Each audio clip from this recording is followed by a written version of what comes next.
Hi everyone, my name is Vicky. I am an advocate at MMS Advocates, and today we will be talking about division of matrimonial property. So under the Matrimonial Property Act, matrimonial property specifically, is vested under both spouses, and it depends on the contribution. So unlike many other jurisdictions, where it's usually 50-50, here it is dependent on the contribution of each spouse. So let's say, considering if a spouse brought maybe 50% and the other 50%, then that is when it would be divided as 50-50. But if not, then it is based specifically on your contributions. So contribution can either be monetary or non-monetary. Monetary contribution can either be direct, where as an individual spouse, you give a specific amount towards the purchase of a specific piece of property.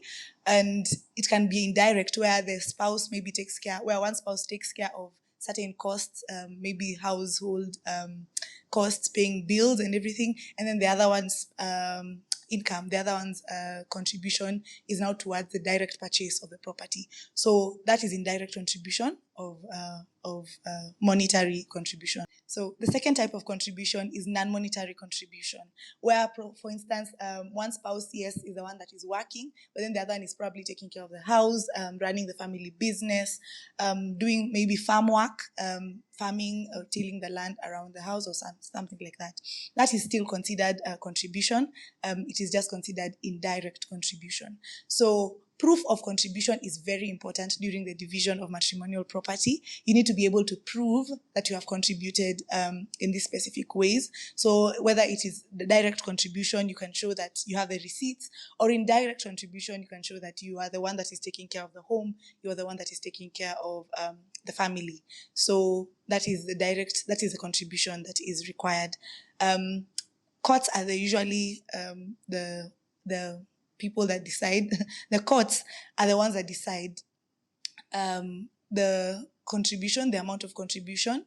And so you would need to probably go to court, unless, of course, you can reach a consent. It is normally really encouraged to be able to reach a consent between the two spouses, who are mostly probably undergoing divorce at that point.